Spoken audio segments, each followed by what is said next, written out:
In this video, I'm giving you a guide to the cards you need if you want to play Yu-Gi-Oh! In the April 2024 post-Legacy of Destruction competitive formats. What's Boshin? You got Matt here, and welcome to another competitive Yu-Gi-Oh! Video. We just got a brand new ban list, but we're also getting a new set release in Legacy of Destruction in about a week and a half. So considering the changes we're going to be seeing, I wanted to bring you a guide to some cards that I feel are important to have in your collection so that you're ready for the upcoming formats. So if you're excited for the video and for Legacy of Destruction to release, then make sure to smash the like button. Also, if you like competitive Yu-Gi-Oh! Including deck profiles, guides on how to beat the best decks, meta discussions, and videos just like this one, you're gonna love this channel.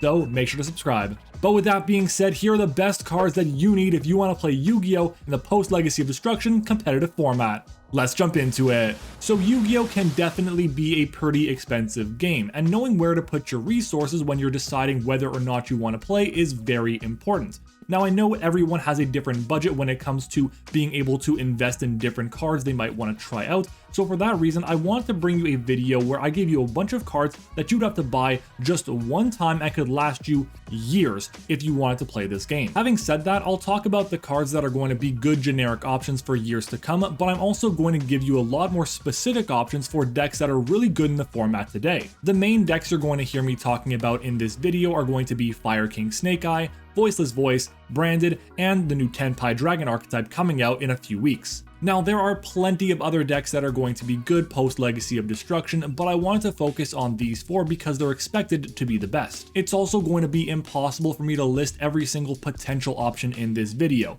So if you think I missed a card, let me know down in the comments and I'll pin a comment with a bunch of different suggestions that the community has. So let's get started with our first category being hand traps. Now hand traps haven't changed that significantly since the last time I made one of these videos, but there are a few less common hand traps that have some niche viability in the current format once Legacy of Destruction releases. But if you think you're going to be playing Yu-Gi-Oh! For a long time, then it's really important to have a playset of all the major hand traps in your collection so that you can move them around for whenever the format would dictate it. In my opinion, these are the hand traps that I believe every single person that wants to play competitive Yu-Gi-Oh! Should have in their collection.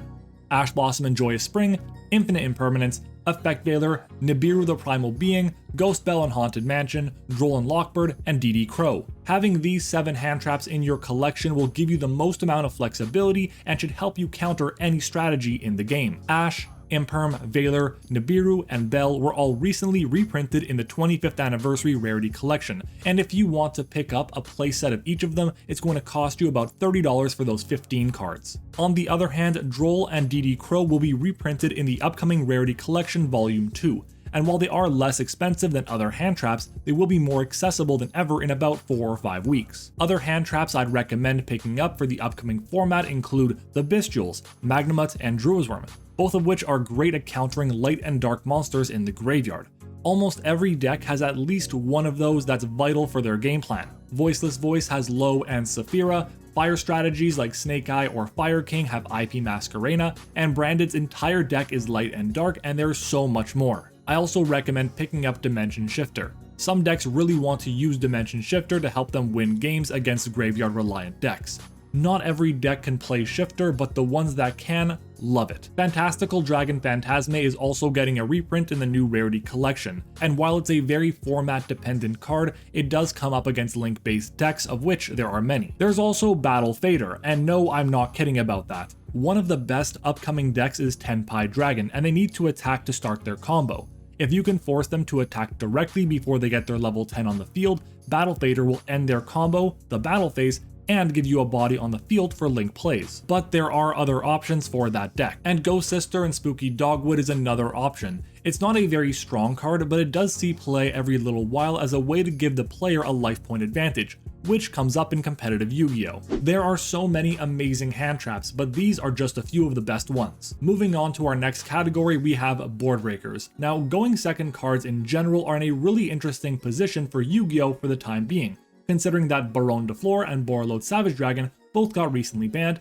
and a lot of the best board breakers are going to be spell and trap cards. Having some good board breakers in your collection is incredibly important, but not as important as good hand traps. but for the time being, these are some of the best ones. Cosmic Cyclone is great, especially because of its application against field spells, like Fire King Island, Runic Fountain, Sangen Summoning, the field spell for Tenpai Dragon, and Nightmare Throne for Yubel. It's also pretty good against the continuous spell and trap cards in Branded and Voiceless Voice. Harpy's Feather Duster and Lightning Storm are also great options to deal with back row decks, and Lightning Storm can act as monster removal if your opponent decides to leave cards in attack position. Evenly Matched is one of the best equalizers in the game today. Most of the time, the Barone or Savage Dragon Negate was saved exclusively for Evenly Matched. Those are just some of the most generic board breakers available in the game today, but there are some more specific ones that are also really solid too.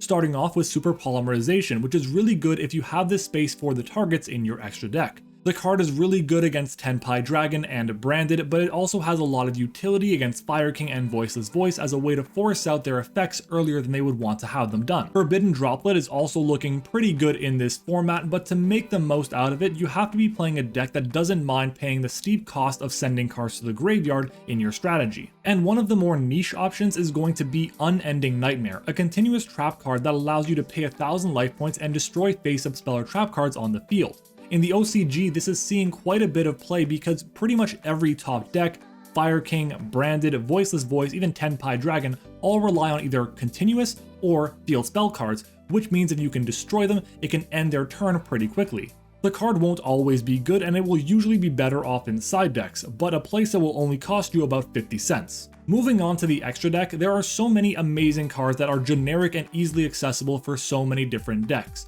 The problem is, not every deck can access each individual card I'm going to mention. So, for the generic cards, I'll explain them, but I'll also explain why more specific cards are on this list as well. Mud Dragon of the Swamp and Garura Wings of Resonant Life are both fantastic options. Now, I personally believe that Garura will be reprinted in Rarity Collection 2, so I would wait a bit until we hear more about it. But Mud Dragon is already so easily accessible thanks to Rarity 1. Just keep in mind that Garura will be better off against Tenpai Dragon because they're all fire and dragon monsters. I also really like Predaplant Dragostapelia. It's an amazing option against any deck that uses fusion monsters like Branded, but it's also able to out Thunder Dragon Colossus assuming there's a dark monster on the field. As for synchros, with Barone and Savage Dragon banned, the best tools for generic synchros are pretty much gone, so try these cards instead. F.A. Dawn Dragster is a generic level 7 synchro that is a negate and destroy for spell and trap cards, while Adamancipator Risen Dragite is a generic level 8 spell and trap negate, but you should only use it if you have a water monster in your graveyard. And Sword Soul Supreme Sovereign Chenging is a decent replacement for Barone as a level 10 that has a non-targeting banish and protection. I also have two more specific cards that are good depending on the deck you're playing. First up is Time Lord Progenitor Vorpgate. Yes, this is a real card. It's a generic level 10 that helps any deck that can make it beat Yubel decks, which will be better next format, but it's really only at its best in Tenpai Dragon decks. If you want another really solid negate, you can always try Crystal Wing Synchro Dragon. Considering Revolution Synchron and any other level 4 monster gets you access to this card before 5 summons, it could be something to consider. As for Xyz monsters, the first one I wanted to talk about is Lyrilusk Assembled Nightingale. This rank 1 monster actually counters the Tenpai Dragon OTK. Basically, you detach a material and then your Lyrilusks can't be destroyed by battle or card effect, but more importantly, you take no battle damage for the rest of the turn. If you play Snake Eye or any other deck using level 1s, you should definitely consider having this card in your extra deck. Divine Arsenal AA Zeus is a great card, especially when paired with the previously mentioned Lyrilusk monster and Downward Magician, which can make a 2 activation Zeus. It's so good because it's easily accessible and it doesn't destroy, but rather sends cards to the graveyard, which is nice for dealing with any card that has protection from destruction. Superstar Slayer Typhon is also a potential must-have in my opinion. I know it's an expensive card, but we're going to see a lot of Branded in the upcoming format, and this card is great against that deck. And Infernal Flame Banshee is a great generic rank 4 that can add any pyro monster from deck to hand, like Snake Eye Poplar to get that engine online. As for Link monsters, there are a ton of good generic options that everyone should have in their collection for a rainy day. For example, the Nightmares, including Phoenix, Cerberus, and Unicorn. The Charmers, specifically Dark and Hita, and IP Masquerena is also a solid pickup, but it is getting reprinted in about a month or so use your discretion. And then we have the best card in the game being SP Little Knight. I know it's an expensive card, but it's still amazing. But as an alternative, you can look at Sky Striker Ace Azalea for light and dark decks, Nightmare Unicorn is also decent, and even Donner Dagger for Hire as an option on your turn only. Underworld Goddess of the Closed World is also amazing, especially if a deck like Melodious or Raid Raptor really takes off, and Cross Sheep is awesome if you try to incorporate Thunder Dragon Colossus or really any fusion monster into your deck. Relinquished Anima is your replacement for the recently banned Linkuriboh, and Appaloosa Bow of the Goddess is arguably the best form of generic extra deck negation left, but I wouldn't be surprised if it got banned a few months after Rarity Collection 2. I do have a few other cards I wanted to bring up, but don't necessarily fit into any of the given categories. The first of which is going to be Triple Tactic Talents.